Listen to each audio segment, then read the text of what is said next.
I'm sitting in front of the sofa in the old hall in Ramana Ashram. This, for a period of well over 20 years, was the beating heart of Ramana Ashram. This is where Bhagavan lived, this is where he taught, this is where he held court, and this is where he met with all the thousands of people who came to see him between about 1928 and the mid-1940s, when this particular building was too small for the vast crowds which were by then coming to see him. When Bhagavan first came down the hill from Skandashram, the only building was a thatched shed over the mother's samadhi. The shed was divided into a small temple area where pujas went on to the mother, and there was a small private area where Bhagavan himself lived and slept.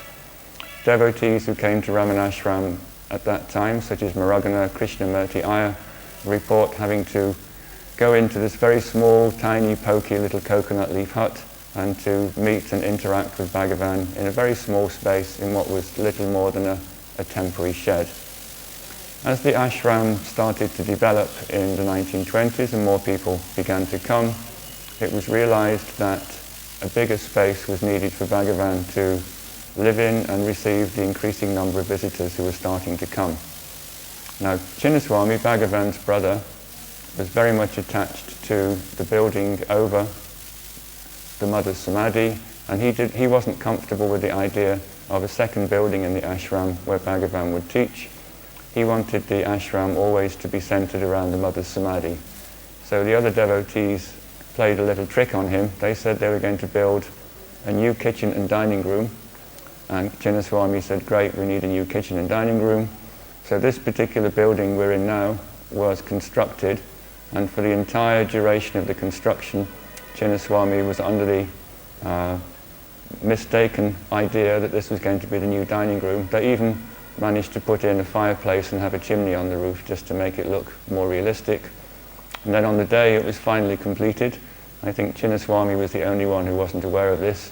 They just simply moved Bhagavan in, and Chinnaswami had to accept it as a fait accompli. So if you look at the old photos of this hall in the 1930s, on the apex of the roof you can still see the old chimney there. That chimney wasn't demolished for at least 10 years after Bhagavan moved in here. Bhagavan originally sat on a very low bench in a corner over here, slightly elevated above everybody else. And there's a story of how a devotee called Gaunda is one of the caste names of South India, brought a new sofa which he'd paid for himself and persuaded Bhagavan, or attempted to persuade Bhagavan to sit on it. Bhagavan didn't like special treatment for himself, and he don't think he liked the idea of being elevated so far above everybody else, and he didn't like the idea of a comfortable existence that involved mattresses and cushions while everybody else sat on the floor.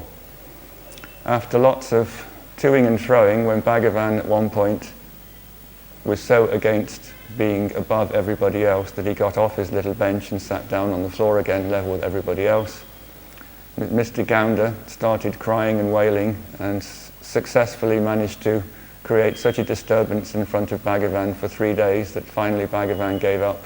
And just for the sake of quietness in the hall, I think he agreed to sit on the sofa and make that his home.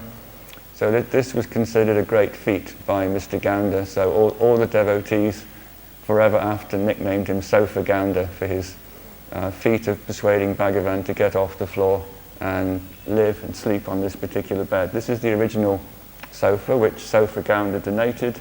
The cloths, some of the cloths are original, the cushions are original. What is not? Well, this is the original railing. This came along a little bit later. The people who were looking after Bhagavan, one of their principal jobs was to try and prevent people from physically touching Bhagavan's body. He had a very sensitive body, and it was noticed that he would get physically ill if certain types of people would touch his feet. And there's one instance when someone managed to hug him, managed to evade the attention of the attendants, and Bhagavan's body actually broke out in welts across his chest when this misguided devotee hugged him. So it was agreed that to protect Bhagavan's health and to give him a little distance, a railing would be put up around the sofa And this was the limit that devotees could approach, and that would stop people coming right up to the sofa trying to touch his feet and so on. Bhagavan was somewhat amused by this railing when it appeared. He just called it his jail, because from his vantage point, all he could see was a row of vertical bars keeping people out, away from him.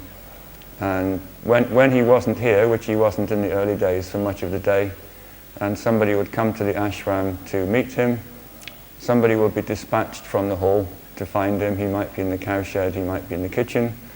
And Bhagavan would sigh and shrug his shoulders and say, I've got to go back to jail. So in a sense, this sofa was his confinement area. This is the place where he had to be on duty. This is the place where he had to sit, answer questions, be stared at all day. And it wasn't really what he wanted to do a lot of the time. I think he was very comfortable with being out and about in the ashram. He liked to be involved in all the chores which the other devotees had to do, the washing, the cleaning, the cooking, the cowshed. But they felt it was disrespectful to have Bhagavan do most of the more menial activities. He insisted on being in charge of the kitchen. He insisted on going there at 2, 3 a.m. every morning and starting the cutting of the vegetables. But I think bit by bit he was sidelined from other activities such as carrying water, washing clothes. They were considered very low class, very demeaning activities, and one shouldn't allow one's gurus to do these things. So bit by bit, Bhagavan was more and more confined to his little jail inside these railings. Crowds would come. He would spend most of his day here, except for periodic trips to the ashram kitchen to check up on the food, trips to the cowshed to see what was going on, to see Lakshmi, trips to the dining room to eat, and walks on the hill. For the rest of the time he was based in here, and people would sit filling the whole hall. There was a sexual segregation. The women would be on one side and the men on the other. Now there's a very short, narrow section in front of me, and this is obviously the best seat in the house. So it wasn't always women here or men here. There was a kind of rota system that sometimes the women got these seats and sometimes the men.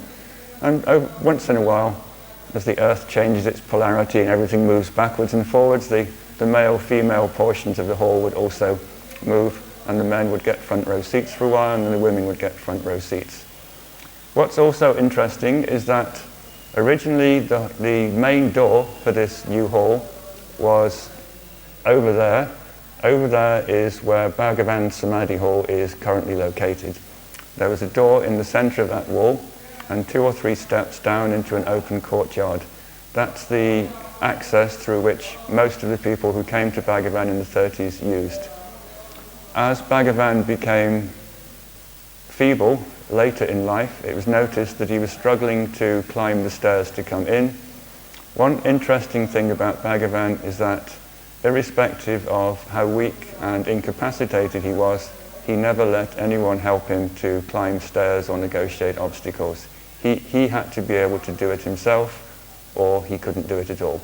No one was allowed to put a hand under his arm or help him upstairs. So when it was realized that the stairs were proving an inconvenience for him, these particular doors were closed. They're still there.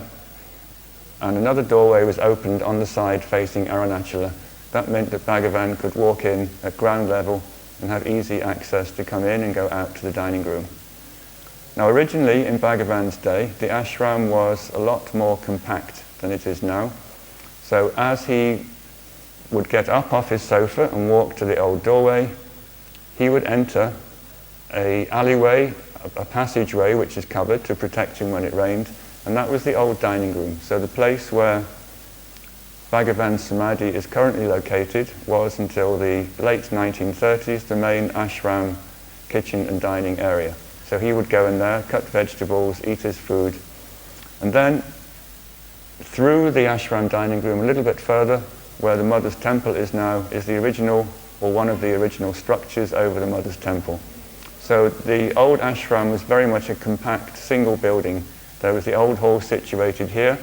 Next away from the hill was the kitchen dining room, and beyond that was the mud and thatch building which constituted the Mother's Temple until the new building was begun in 1939. Now somewhere about where I'm sitting right now was a stool. This was the stool where devotees would bring offerings, they'd bring their bananas, they'd bring their fruits. They would be put on the stool here. When not many people were coming, they would be distributed as prasad amongst everybody in the hall. But when the flow of visitors and the flow of offerings increased, then it wasn't considered healthy for Bhagavan to have to taste and nibble every 5 minutes all day. So a lot of the offerings went straight to the kitchen, they were amalgamated and distributed at the next mealtime. In winter, there was a stool here also, which had a small charcoal brazier on it. You can see this on some of the old photos, a narrow base coming out like this, and inside there would be burning charcoal, and that was the only heat that Bhagavan ever allowed himself to have. It got quite cold in here in winter, but he refused to have anything that would keep him warm. He never wore anything except a loincloth. Sometimes you see him with a dhoti under his armpits, but so far as I'm aware, he never had blankets at night, he never had anything to keep himself warm at night, and if it was a little bit cold, he simply had this charcoal brazier on during the winter months. And so there was a gigantic hand-propelled fan, and in olden times these were called punkas. They were huge, great coconut leaf constructions. And so, imagine a hand fan about 100 times bigger that's pulled by people on ropes, and the rope pullers were called punkawallahs. So there was a gigantic punka which kept Bhagavan cool, but he insisted it be big enough that everybody in the hall benefited from the wind. He wouldn't let anyone fan him if everybody else in the hall wasn't getting fanned as well. This proved to be somewhat inconvenient for all the devotees. Bhagavan was tough. Bhagavan could stand any amount of heat or cold, and he didn't like any arrangement which warmed him up or cooled him down, which didn't provide equal opportunities for heating and cooling to everybody else.